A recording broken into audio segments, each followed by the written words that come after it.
Good day, everyone. Welcome to Real Conservative News. I'm your host, Nathaniel Rajkumar. Starting off locally here in Trinidad and Tobago, Minister of Legal Affairs and Minister of Land and Legal Affairs, Saddam Hosein, has defended the government's decision to declare a state of emergency, accusing the opposition of politicizing a matter of national security, while reiterating that the measure was necessary to address credible criminal threats. This is not about politicizing anything, sir. Although, of course, the PNM will be using it for their political agenda. This is about ensuring that the government doesn't continue to use something that is suspending the constitutional rights of citizens on a frequent basis to combat something that is long-term, which is crime. You cannot be doing that. You cannot be using an SOE to fight crime. Moving on with the article, it says, Hosein, a Muslim, has, however, remained mum on the government's support for the U.S. attack on Iran. Israel is also supporting the U.S. in the fight. And I will add, it's to liberate the Iranians from an oppressive regime, the Ayatollah regime, which has been governing that country with an iron fist for over 4 decades, over 40 years.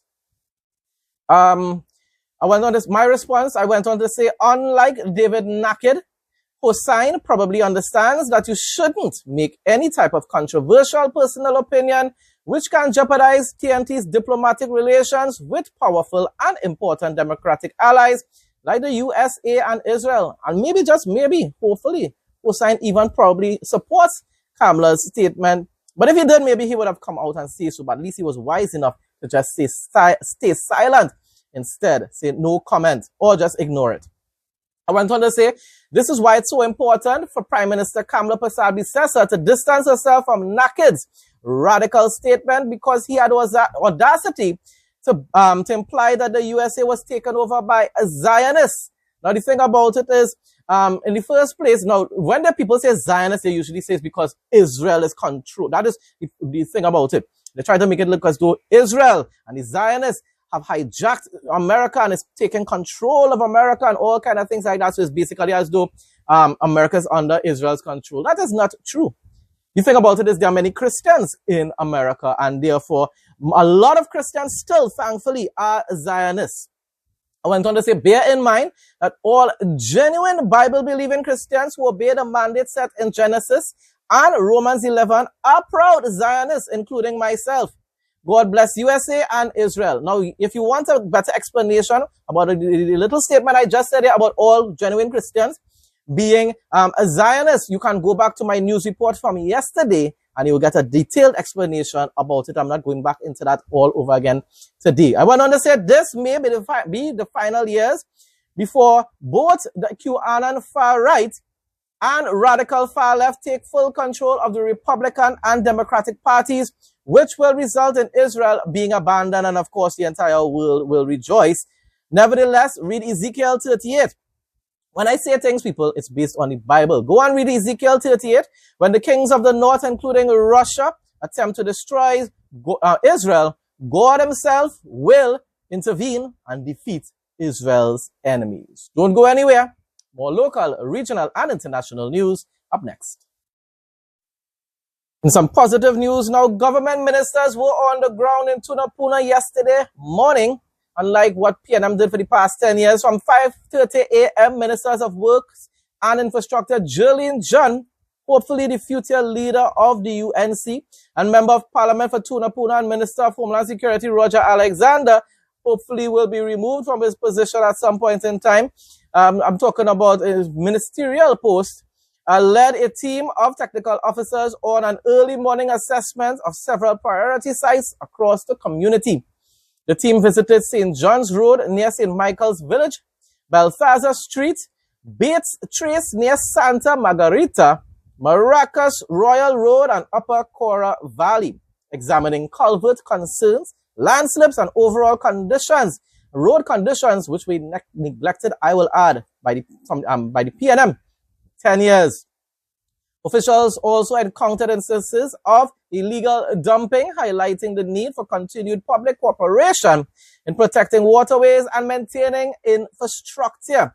The visit provided an opportunity to engage residents directly, hear concerns firsthand, and assess the work required to address ongoing issues in the area. That's the difference, people, between the UNC and the PNM. UNC actually serves the people. They are making some errors, some very, very significant errors, but they are doing some good as well.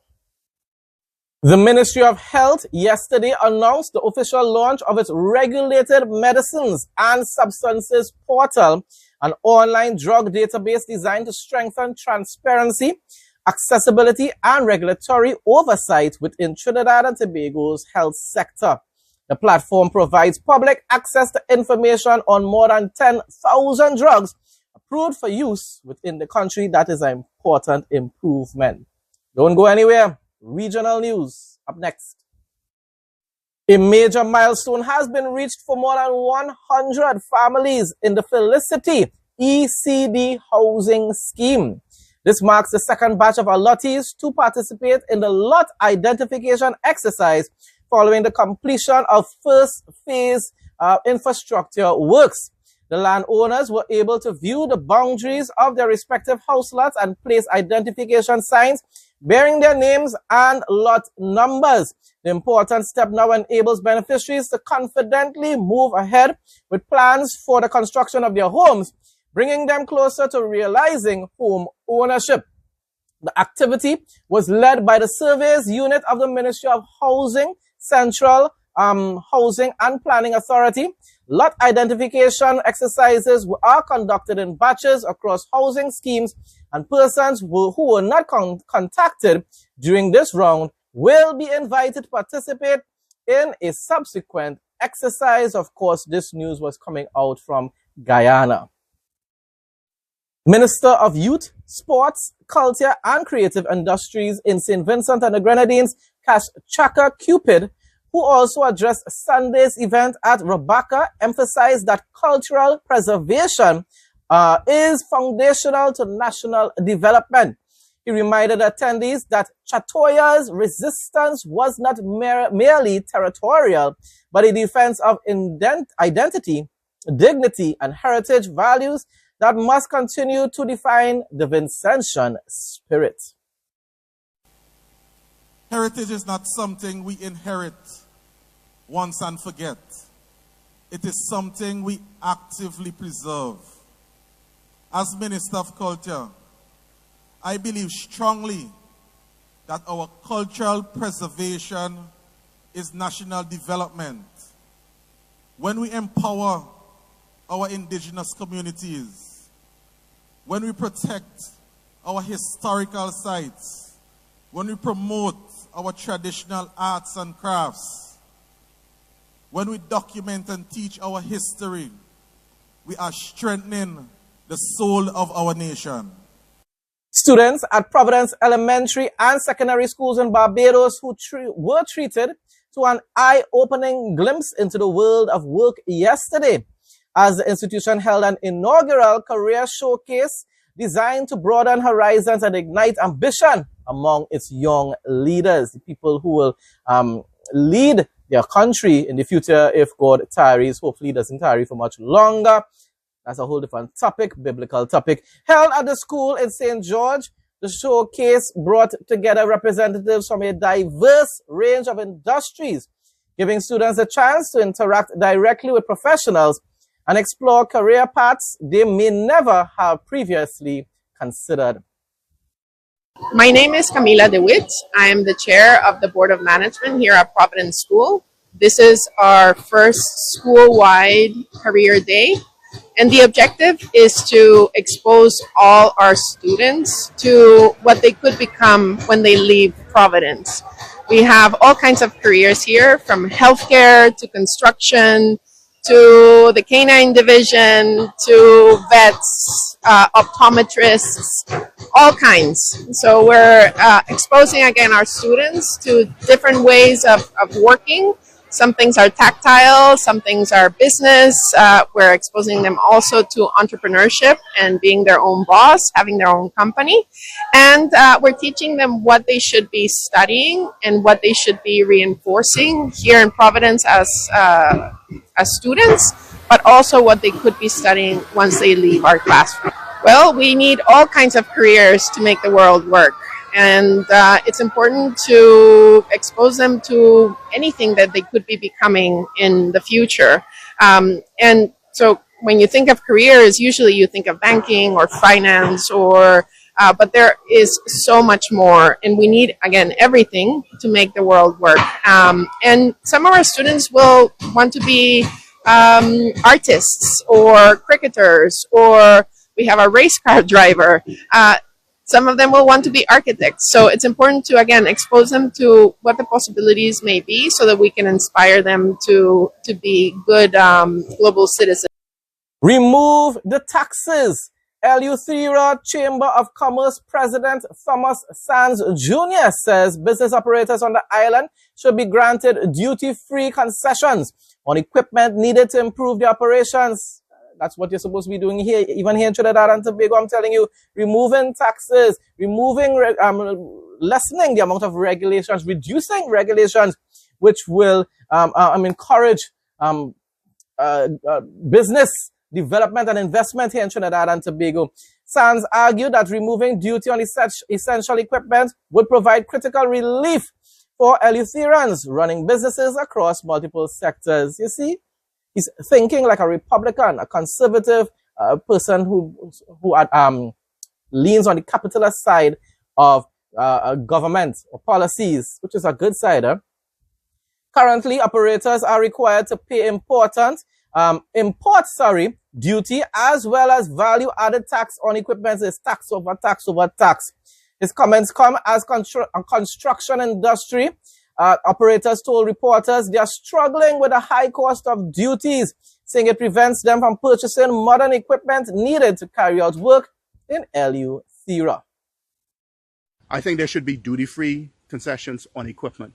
Every equipment that you need to upgrade your business, be it from heavy equipment to rental cars, to people who have retail businesses being able to modernize and upgrade from shelves to refrigeration equipment to point of sale. I think point of sales are under computers, but there's some things that still duty on. Everything that is necessary to build a business, expand a business, outfit the business, not on the retail sales side, right? So not consumables, but everything that is required to build that business, upgrade, modernize, improve, and then energy efficiency. The cost of energy is through the roof.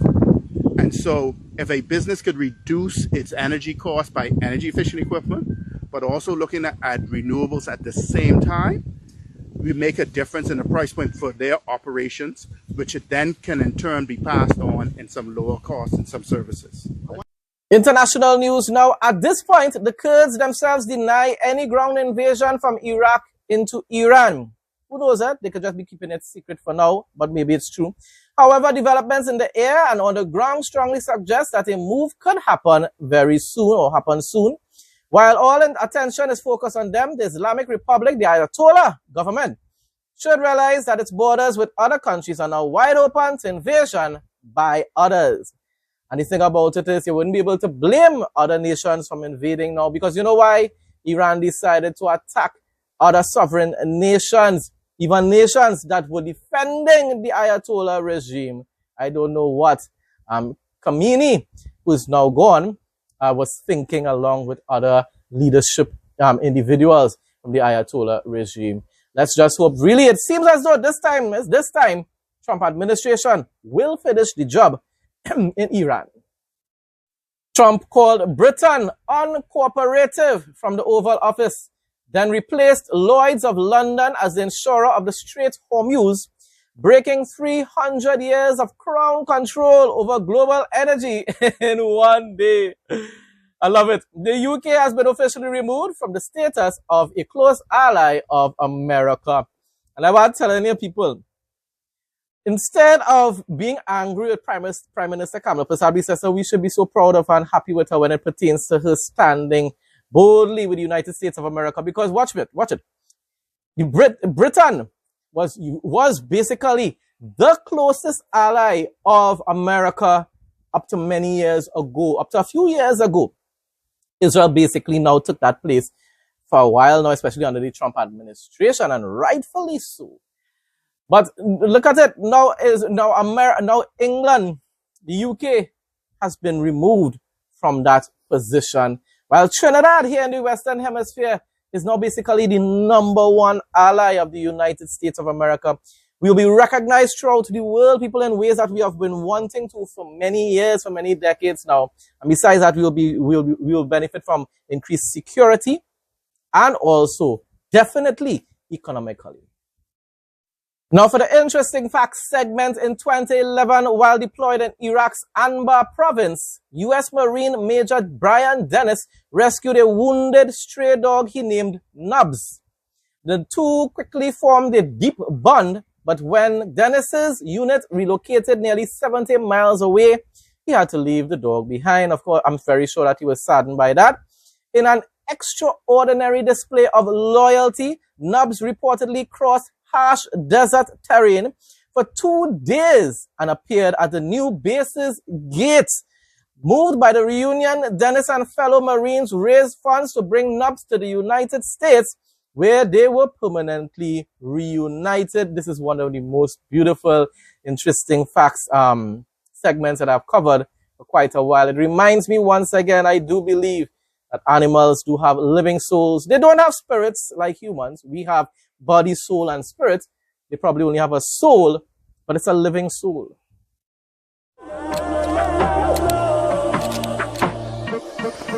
Welcome to Real Conservative News Travel segment. Seville, the vibrant capital of Andalusia, is a sun-soaked Spanish gem defined by intense flamenco, Mujar architecture, and the scent of orange blossoms. Visitors can explore the UNESCO-listed cathedral and Alcazar Palace, wander the charming Santa Cruz Quarter, and enjoy tapas in Triana, making it a must-visit cultural destination.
Folks, that brings us to the end of today's news report. Thanks again to everyone who continues to support my content.